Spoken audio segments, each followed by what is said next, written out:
North park की इस video में आपका स्वागत है। आज एलेक्सा, गूगल होम या एप्पल होमपॉड जैसे स्मार्ट स्पीकर बहुत कॉमन हैं। आप इन स्मार्ट स्पीकर से बोल के कोई भी सॉन्ग प्ले कर सकते हैं। ये केवल गाने ही नहीं बल्कि आपकी और भी कमांड सुन सकते हैं। जैसे कि अगर आपके घर में स्मार्ट बल्ब है तो आप एलेक्सा से कह के स्मार्ट बल्ब को ऑन या ऑफ कर सकते हैं।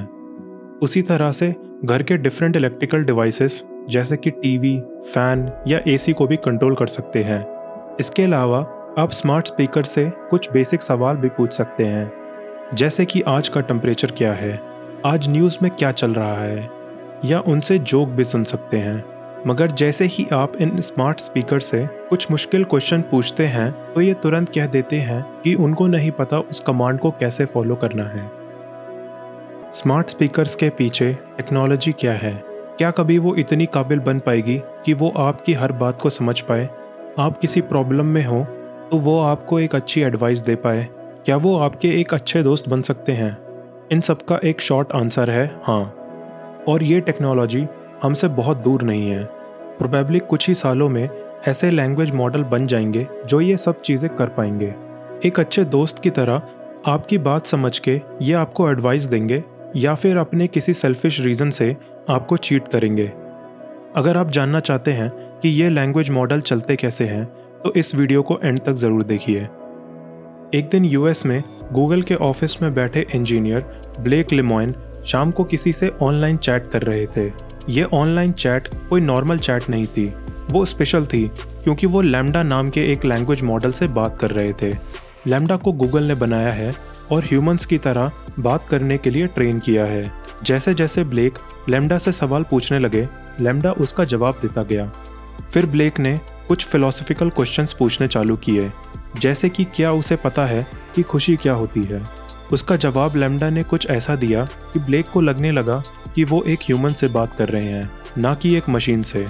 उन्होंने लैम्डा से हुई अपनी कन्वर्सेशन को 11 जून 2022 को एक ब्लॉग पे पोस्ट किया।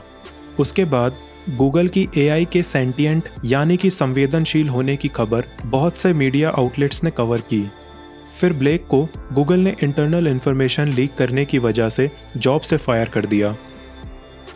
लैंग्वेज मॉडल वर्ड्स के सीक्वेंस का प्रोबेबिलिस्टिक डिस्ट्रीब्यूशन होता है। मतलब कि एक लैंग्वेज मॉडल एक ऐसा प्रोग्राम होता है जिसके इनपुट पे हम नेचुरल लैंग्वेज का कोई वर्ड देते हैं। इस इनपुट से वो ये प्रेडिक्ट करने की कोशिश करता है कि दिए हुए वर्ड के आगे कौन सा वर्ड आना चाहिए। एग्जाम्पल के लिए अगर हमने एक वर्ड दिया क्या, तो एक लैंग्वेज मॉडल हमें कुछ सजेशंस शो करेगा, जैसे कि क्या हम, क्या तुम, क्या आपने, क्या तुमने, क्या हुआ एक्सेट्रा।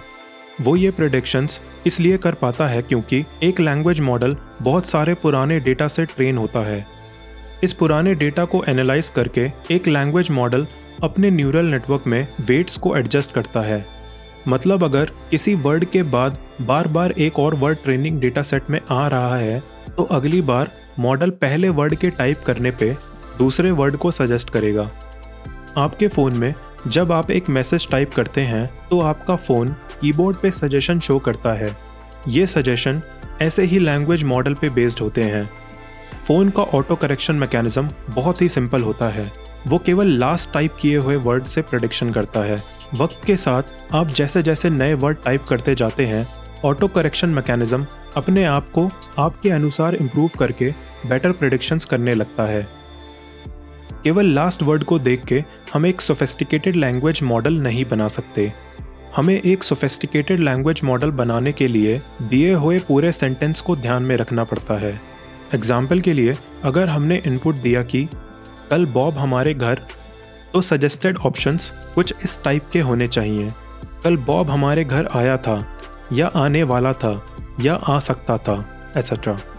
मतलब सिस्टम को समझ आ जाना चाहिए कि बॉब एक मेल नेम है, तो यहाँ आई थी, आ सकती थी सजेशन में नहीं आना चाहिए। अगर लैंग्वेज मॉडल केवल लास्ट वर्ड को देखेगा तो इस एग्जाम्पल में कभी आया था या आई थी भी प्रेडिक्ट नहीं कर पाएगा, क्योंकि घर अपने आप नहीं आ सकता। यहाँ लैंग्वेज मॉडल को पूरा सेंटेंस याद रखना पड़ेगा एक बेटर प्रेडिक्शन के लिए।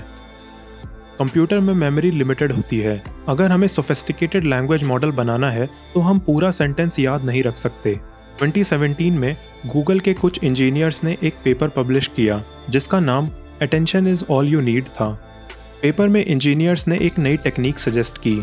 उसमें उन्होंने लिखा कि एक बेटर प्रेडिक्शन के लिए सिस्टम को पूरे सेंटेंस को याद रखने की ज़रूरत नहीं है, बल्कि वो सेंटेंस के कुछ इम्पॉर्टेंट इन्फॉर्मेशन को याद करके और कुछ पुरानी लेस इन्फॉर्मेशन चीज़ों को भूल सकता है। मतलब कि सिस्टम को कुछ इम्पॉर्टेंट वर्ड्स पे अटेंशन देनी है और प्रेडिक्शन इससे कई गुना अच्छी हो सकती है। इन्हीं टेक्निक को यूज़ करके ओपन एआई ने 2018 में GPT लैंग्वेज मॉडल लॉन्च किया। फिर अगले साल उसका दूसरा वर्जन GPT-2 बनाया। GPT-2 इतना एडवांस था कि ओपन एआई को उसे लॉन्च करने में हेजिटेशन होने लगी।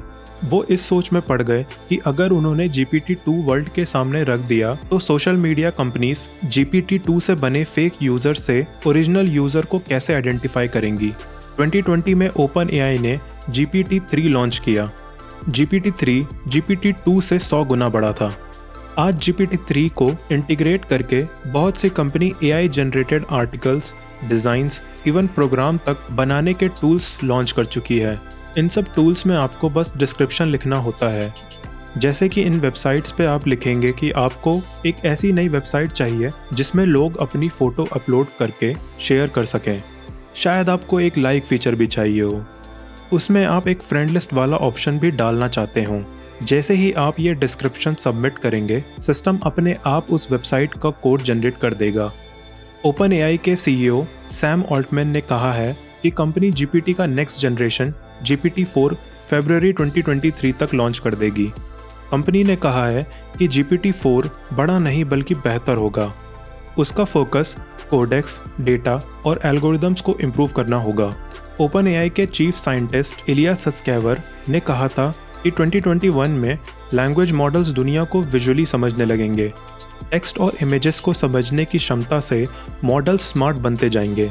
जिस तरह ह्यूमंस एक बुक को रीड करते वक्त टेक्स्ट को पढ़ के और इमेजेस को देख के समझते हैं, उसी तरह फ्यूचर में लैंग्वेज मॉडल्स किसी भी चीज़ को टेक्स्ट और इमेजेस से सीख पाएंगे। क्या हम GPT-4 से आर्टिफिशियल जनरल इंटेलिजेंस की तरफ बढ़ रहे हैं? अगर आपने मेरी आर्टिफिशियल जनरल इंटेलिजेंस वाली वीडियो नहीं देखी तो उसे ज़रूर देखिए। देखने लायक होगा कि GPT-4 कहाँ तक जाता है। मैं फ्यूचर में इसको कवर करूँगा। जब गूगल के CEO सुंदर पिचाई ने लैम्डा को सबसे पहले दुनिया के सामने 2021 की गूगल डेवलपर्स कॉन्फ्रेंस में रखा था, तब उन्होंने कहा था कि कंपनी लैम्डा को गूगल के हर प्रोडक्ट पे एम्बेड करना चाहती है, गूगल सर्च से लेकर गूगल असिस्टेंट में। शायद कुछ ही सालों में आपका फ़ोन या फिर आपके घर पे रखा वो पुराना स्मार्ट स्पीकर आपसे संवेदनशील बातें करने लगे। गूगल ने ब्लेक के क्लेम को डिस्कार्ड कर दिया था। गूगल ने बोला कि हमारी टीम में सॉफ्टवेयर इंजीनियर्स और एथिसिस्ट्स हैं जो नहीं मानते कि लैम्डा अभी सेंटिएंट है। आज हम लोग ऐसे टाइम में हैं जिसमें कुछ लोगों को लगता है कि लैंग्वेज मॉडल सेंटिएंट हो रहे हैं और कुछ लोग अपने एक्सपीरियंसेस से बता सकते हैं कि वो लैंग्वेज मॉडल सेंटिएंट नहीं है। GPT-3 के 175 बिलियन पैरामीटर वाले मॉडल से बात करके 52% लोगों को लगा कि वो एक ह्यूमन से बात कर रहे हैं। क्या होगा अगर GPT-4 से 90% लोगों को लगने लगे कि वो एक सेंटिएंट मशीन है? आपको क्या लगता है, क्या ये टेक्नोलॉजी हमारे लिए बेनिफिशियल होगी? कमेंट सेक्शन में मुझे अपने थॉट ज़रूर बताएं। वीडियो को लाइक करें और चैनल को सब्सक्राइब ज़रूर करें। मिलते हैं अगली वीडियो में। Thank you.